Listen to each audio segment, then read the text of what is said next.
So if you guys don't know, The Dirt came out, and that's the Motley Crue movie, and I'm so freaking excited. I can't stop watching it.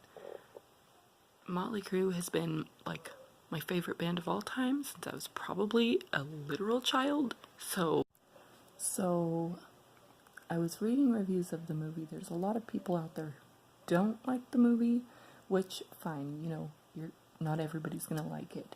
But there is quite a few things that were brought up in a certain review that I disagree with, and I'm gonna tell you why. But first, let me say, they brought up the point of the cast doesn't actually look that much like Motley Crue, and no, they don't. I will give them that. They don't really look like them. The costuming is cheesy. Some of the wigs are kind of bad. The directing in the movie itself, is it cheesy? Yes. But that's not the point of the movie. The point of the movie is to, you know, it's Motley Crue's version of their story, how they remember it happening, and, you know, and how they wanted to tell it, and it's based on their book, The Dirt. Do I think this movie has everything that The Dirt has in it? No, I don't think the movie is going to be exactly like the book, because if you've ever seen a movie based on a book, you know that there are some things added and some things taken out, because it's Hollywood, it's fucking Hollywood, and they need to do things for entertainment factor, or maybe the book, making the book exactly word for word into a movie would have been too long, whatever. There's also another point where she brought up, or I'm assuming it's a she, she brought up that, like, the audience is never shown. The audience at their shows on the movie are shown, actually. They're shown quite a lot, so I don't understand where that came from. Another point that she brought up was the scene where they meet Doc McGee, and Mick turns the camera and goes, "It didn't actually happen this way," or "this didn't happen," something like that. And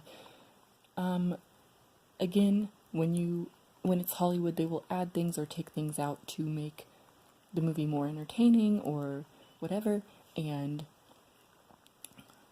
maybe this was for that reason, but she says that it calls into question that everything else that happened may not be true. And you know what? Again, people remember things incorrectly, or people tell stories how they want them to be told. Again, like I said in the beginning, that's the point of this movie. It's Motley Crue telling their story of how they want it to be told. The sexist thing, it was the 80s. The 80s were a very self-indulgent time, a very crazy time, and back then, it was a lot of guys, a lot of bands were like that. So, and I understand, like, why people now are so upset, but back then, things weren't like they are now.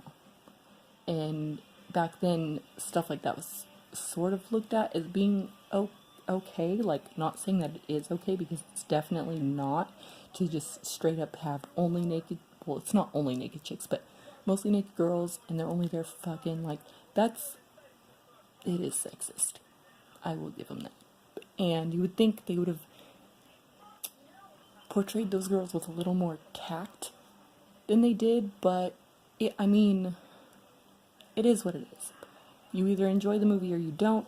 I particularly loved the movie because I am a fan, and like I said, yes, they don't look like the band, yes, it's cheesy, yes, the 80s were a very, very different time than now, so a lot of the stuff in it is outdated and just sexist and not okay, but like I said, it is Motley Crue's way of telling their own story of how they wanted it to be told and how they remember it, and it's for entertainment. So if you don't like the movie, then don't watch it. If you don't like Motley Crue, then don't watch it. If you didn't like the 80s, or you weren't in the 80s and you don't understand the 80s, don't fucking watch it. Like, what else do you want me to say?